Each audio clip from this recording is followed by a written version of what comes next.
afternoon. Amber blooms on the hill, and I am surrounded by mountains of stuff today. I have 4 bouquets to make for tomorrow. These are for the local netball club. I did this the other week, and this time of the year I have nothing because I have spring and summer annuals, getting perennials in, but I'd like to support the netball club. So once again, I've purchased some roses and some chrysanthemums, and the rest has come from my mother-in-law. There's some lovely foliage. She's good at foliage. I love this lovely stuff here. My husband picked the snowdrops, and then there's some more of these jonquils. And this morning I got some hellebores. I have these little Chinese lantern things. There's some salvia, some pineapple sage. There was 4 scabiosa, so not much happening there.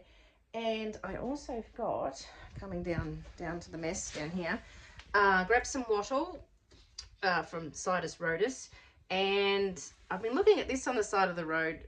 It's been in quite a few spots. I'm thinking, what is that? So if you can see that, that's actually heath. I didn't know what it was, and I've just done the take a photo and look up, is it plant snap or something? Anyway, I was quite excited to learn that that was heath, because when I was at primary school, you know, you had school houses, and there was, when I was at primary school, there was waratah, which I was in, which is red, and then there was banksia, acacia, and heath was the blue house when we competed in sports, and that's apparently heath. So I've got some sprigs of that, 4 of everything, and then I grabbed some of this foliage here from another slightly Citus rhodus thing, and that's actually got this little, can you see it, little pink flower on it, although only 1, and then a few bits of eucalyptus here. Sorry about the strange view. And I'm just going to go down and grab some more eucalyptus, a different type that's got sort of quite burgundy leaves, and that potentially could be enough. Oh, and there's up here, there's some more. I don't know what this is. This is a foliage. It looks like a Photinia, I think, but that's really pretty, that pink, which will also pick out this lovely foliage too, which my mother-in-law gave me a plant of that I'm quite excited about as well. So there we go. So just thought I'll just do some quick winter bouquets.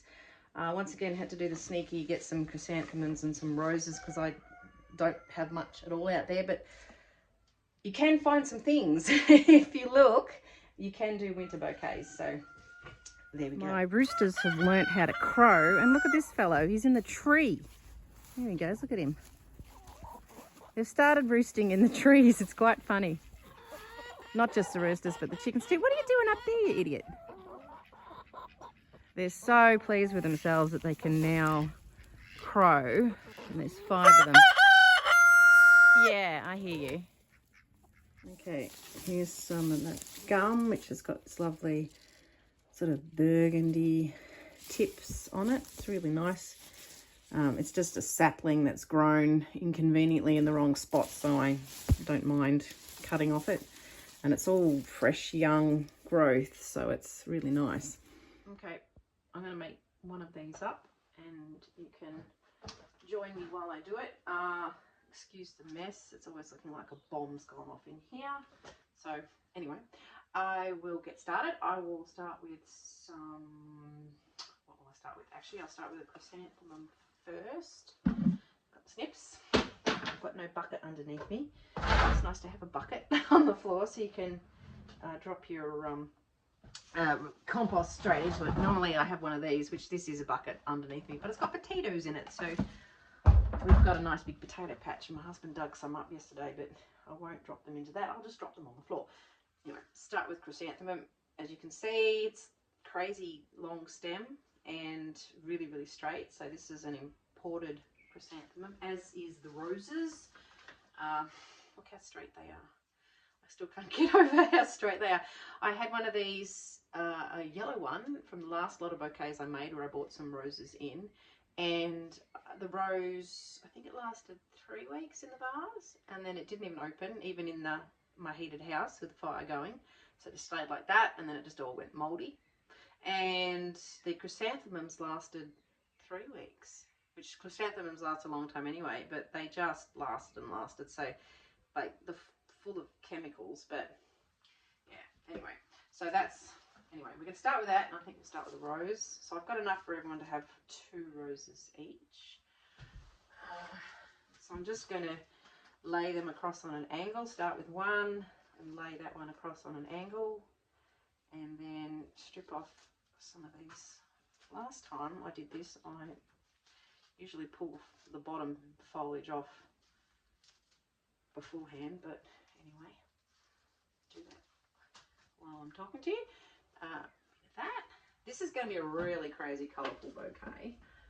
Now I've pre-cut these stems to be the right length, because you don't want to recut your jonquils or daffodils, because they will leak sap all over your they'll leak it all through the water, and it's toxic for other flowers. I think I might have mentioned that last time, but if you haven't seen me do this before, oh really, this is great. Mother-in-law's got some great foliage. Pop some bits in there, so sort of keep spiraling as you go. You can twist it as well. I tend not to do that. Sometimes I do. A little bit of a snowdrop in there. Ooh, one on the floor. Snowdrop in there. Can sort of stick out above the other things. Oh, excuse me. Get a bit of this foliage going on in there. It's going to be quite colourful, this bouquet, I think. This is a tricky thing in winter, so it's very, yeah, it's tricky because it's just sort of the wrong time of the year. Now I'm going to go grab some water. Oh, that's a weird piece. Sorry, I'm disappearing from you. That's a really big bit. Here's some wattle. And I might actually lay that bit in there and then trim that piece. That's a bit too much. These are actually for, as I said, netball games on this weekend. It's the bouquets are for players who are reaching their milestones. So someone, I think, is playing their 50th game. Someone else is playing, I think, a 300th game. And anyway, they like to give bouquets of flowers, so that's cool. So it's very colourful so far. It's also NAIDOC Week, which is in Australia. It's a celebration of, you know, the Aboriginal culture and people, and so it's also the NAIDOC round with the netball game. So they're having an exhibition match at the start. I might put some of this Chinese lantern next to the yellow of the wattle, because there's a little bit of yellow in there too. So they're having an exhibition match, which my daughter's playing in, and it's like, she's got to be there at 7:30 in the morning, and it's going to be really, really cold. So I'm not happy about that, really. Anyway, a bit of this in, another jonquil. I might use this piece of, it's actually, that's tying in nicely with that foliage. Anyway, keep going around the spiral. I've got some stems that are long, really, usually, oh, that was a sharp, hard one. I trim them at the end. I've got this purple. This one's a really wonky piece, but that doesn't really matter. I was actually a bit light on with that this time around. Might do a bit of fiddling around once I finish to get some of these leaves out of here, but that's okay. And this popper red, this is yum. It smells really nice. It really does smell like pineapple, or pineapple sage. It gives it another bit of red in there. Certainly very colourful. I'm going to grab that heath. 4 bits of that. It's quite fuzzy down the bottom, so I need to get rid of some of that. Ooh, it's quite hairy. Put that in there. interesting. That makes for an interesting, it's quite a native sort of bouquet, which, getting back to the native leaf, I could put another rose in there. That's why I thought it might be nice to have the wattle, because of it being the indigenous round. That's what they call it. I'm trying to remember. The indigenous round. So have I used up all the stuff? No, I need to put a hellebore in there, which they're a little floppy. They might not be quite ready. You need to harvest your hellebores when there's like little seedy poddy things on the actual flower on the head there. You're supposed to wait until they've popped off, and then you do need to sear the ends of your hellebores. So cut them, get some boiling water, and then dip them in the boiling water for about 10 seconds, and then plunge it back into cold water, and it should help them with the sturdiness of the stem. So we'll just save it. I'll tuck him in there in the middle, and hopefully that'll hold up a little bit more. Now I can get another piece of this crazy foliage here, which is a little bit much on the bottom. You get really good at holding multiple things in your hands doing this. I never used to be able to do it. It was like, oh, crikey. Anyway, so it's sort of a big explosion of colour, and now there was some, I did get some really nice sprigs of gum, which this is really pretty. That's from up the road. Another Citus rhodus piece.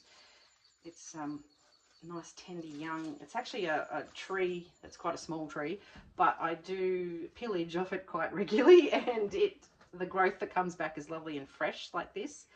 I sort of want to leave it alone for a while, because it's one that I'm going to use.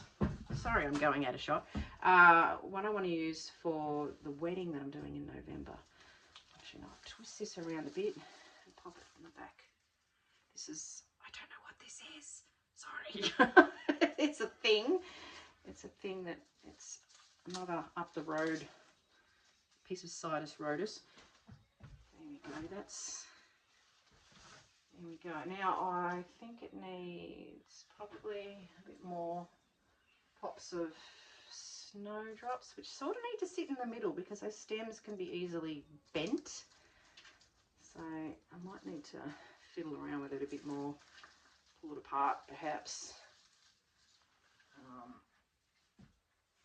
They're quite, actually these are really quite long ones. Wait, mother-in-law must have enormous snowdrops. I've got one blooming in my garden and it's really short. I don't know what she's done to hers. Fed them Super Grow or something. They're really, really good. They're really sweet. And there's a bit more. That's another one of these jonquils, which have such a strong smell. I'm actually going to plant more jonquils next autumn, I think, because they make a really good, that's all the material, they make a really good early, well, like winter.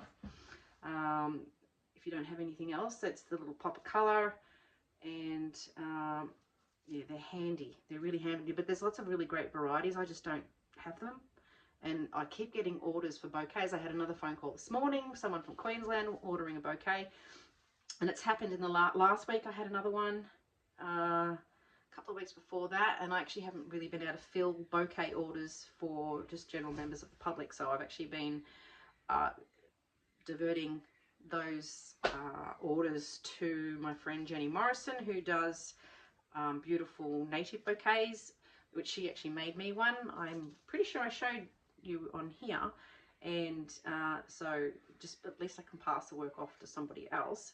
But I mean, hence I'm growing some natives now, so they'll be a few years before I can use them. But it is good to yeah, be able to give like supply flowers throughout the winter. Just unfortunately I sort of struggle, but this isn't too bad considering I literally have nothing growing out there at the moment. Having to buy a little bit in, but not much, and that's all right. And then thanks to mother-in-law again, but actually that's okay. It's a nice, I don't normally go quite so clashy with the colours, but I quite like it. It's very sort of garden, and a fair bit of foliage to really bulk it out a bit. That's not too bad. It looks very anyone hasn't seen Georgie Newberry from Common Farm Flowers, she tends to do bouquets that are really like colourful like this, and she just uses lots and lots of foliage and lots of different things. I'm really quite happy with that. I'm quite happy with the heath too. Anyway, I won't keep you any longer. This is just a quick what you can do in winter. Just, you know, fossick around and you can find some stuff with a little bit of help from some bought things, but just because, you know, a rose is a good focal flower, chrysanthemum just bulks it out a little bit, but honestly, I wouldn't really need to, not necessarily have to buy those either. It just sort of gives it a bit more of a, I don't know, an oomph, bit of a lift. Anyway, I'll catch up with you next time. See ya. And a quick PS. There we go. That's all of that done. It came up all right, considering there's not much going on in the garden at the moment.